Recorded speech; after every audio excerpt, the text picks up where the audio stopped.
안녕하세요. 딥다이브에 오신 여러분 환영합니다. 오늘은 전설적인 투자자 빌 밀러의 세계를 한번 깊이 들어가 보려고 합니다. 이분은 그냥 단순한 가치 투자자라고 하기엔 너무 독특하고 실용적인 철학을 가졌던 인물이죠. 저희가 이번에 살펴본 자료들이 그의 투자 기록은 물론이고 철학, 경제학, 그리고 복잡게 과학까지 아우르면서 그의 생각하는 방식을 아주 입체적으로 보여주더라고요. 이번 탐구의 목표는 밀러가 어떻게 그 전통적인 가치 투자의 어떤 규칙 같은 걸 깨고 특히 그 기술주 혁명 속에서 시장에 적응하면서 성공했는지 그 핵심 원리를 당신과 함께 파헤쳐보는 겁니다. 자, 그럼 바로 시작해볼까요?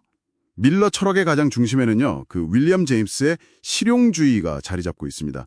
어떤 고정된 이론이나 원칙보다는 실제로 효과가 있는 것, 바로 what works에 집중하는 그런 태도죠. 그러니까 정해진 투자 모델에 막 얽매이지 않았다는 거예요. 네, 맞습니다. 이걸 뭐랄까, 인식론적 유연성이라고 부를 수도 있을 텐데요. 좀 쉽게 말하면 정답은 계속 바뀔 수 있다 이런 생각이죠. 지식이라는 게 딱 고정된 게 아니고 경험이나 결과에 따라서 계속 업데이트되어야 한다. 이런 관점입니다. 밀러는 어떤 아이디어가 실제 투자를 해서 어떤 현금 가치, 그러니까 실질적인 수익으로 이어지는지를 아주 중요하게 봤어요. 단순히 뭐가 통하냐 이걸 넘어서서 왜 그게 통하는지 그 근본적인 이유를 파고들려고 했던 거죠. 이런 유연함이 그가 다른 사람들과는 다른 길을 갈 수 있었던 어떤 비결이 아니었나 싶습니다. 정말 흥미로운 지점은 그가 기술주에 투자한 거의 최초의 주요 가치 투자자 중 한 명이라는 사실 같아요. 그 당시 대부분의 가치 투자자들은 기술주는 변동성도 너무 크고 전통적인 방식으로는 가치를 매기기 어렵다 이렇게 봤잖아요. 그렇죠. 대부분 그랬죠. 하지만 밀러는 달랐습니다.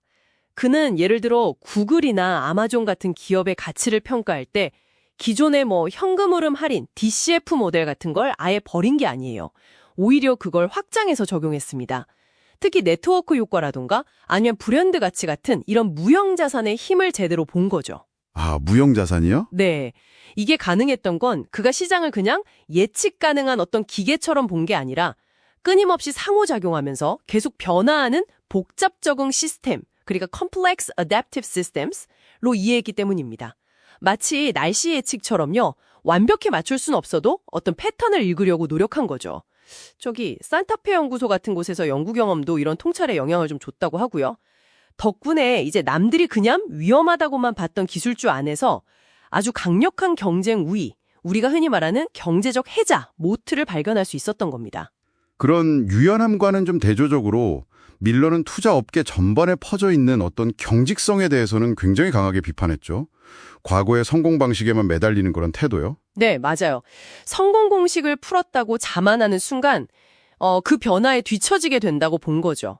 이건 사실 우리 모두가 쉽게 빠질 수 있는 확증 편향 같은 그런 인지적인 함정을 경계해야 한다는 이야기이기도 하고요. 시장이 계속 진화하듯이 우리의 생각도 계속 진화해야 한다. 이런 겁니다. 그의 그 매그니피션트 세븐 투자, 테슬라는 제외하고 6개 기업인데요. 이게 아주 대표적인 사례죠. 이 기업들의 엄청난 이익 성장이 주가 상승과 거의 일치했다는 걸 보여주면서 이게 그냥 고평가된 성장주가 아니었다는 걸 증명했어요.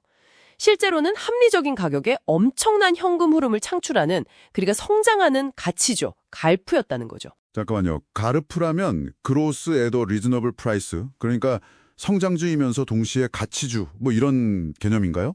그게 어떻게 동시에 가능하죠? 네, 정확히는 미래 성장성만 보고 막 비싸게 사는 게 아니라 현재 기준으로도 좀 합리적인 가격대에서 거래되면서 동시에 뛰어난 성장 잠재력까지 갖춘 주식, 이걸 의미합니다.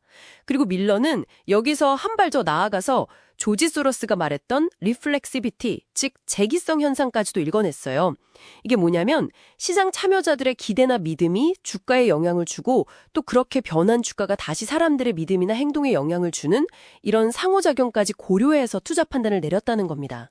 상호작용이요? 네, 초기에는 다들 의심했지만 결국 시장 참여자들의 인식이 바뀌면서 그 기업들의 가치가 제대로 실현되는 과정을 본 거죠. 와, 생각보다 훨씬 깊네요. 그렇다면 이 빌 밀러의 이야기가 오늘날 당신에게 주는 시사점은 뭘까요? 이게 단순히 투자 기술 이야기는 아닌 것 같은데요. 맞습니다. 제 생각의 핵심은 첫째로 경계를 넘나드는 학제 간 사고입니다. 경제학만 보는 게 아니라 철학, 과학 이런 다른 분야의 통찰까지 빌려오는 거죠. 그리고 두 번째는 가치라는 것의 정의를 시대에 맞게 계속 업데이트하는 유연함. 특히 요즘 중요해지는 무형자산의 중요성을 제대로 인식하는 것이 중요하고요. 마지막으로는 그 나심 탈레브가 말했던 엔티프레질한 접근법을 배울 수 있습니다.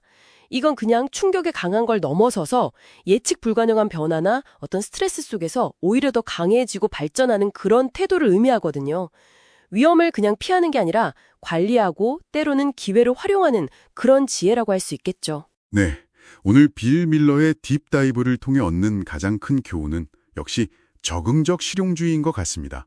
어떤 고정된 진리를 찾으려고 애쓰기보다는 지금 여기서 무엇이 효과적인가 이걸 끊임없이 묻고 또 새로운 증거나 현실 앞에서 기꺼이 자신의 생각을 바꿀 준비가 되어 있는 자세. 이게 정말 핵심이 아닐까 싶네요. 네, 그렇죠. 그래서 마지막으로 당신에게 생각해볼 질문 하나 던지면서 마무리하고 싶습니다. 밀러가 끊임없이 변화하는 시장에 맞춰서 자신의 투자 모델을 계속 조정했듯이 혹시 당신의 전문 분야나 아니면 삶에서 너무나 오랫동안 당연하게 믿어왔지만 어쩌면 이제는 그 타당성을 다시 한번 진지하게 검토해봐야 할 핵심적인 가정이나 성공 공식은 없을까요? 이건 뭐 단순히 유행을 쫓으라는 그런 뜻이 아니라 실제 결과와 변화하는 현실에 기반해서 한번 깊이 성찰해보자는 그런 의미입니다. 이 질문을 한번 곱씹어 보시면 좋겠습니다.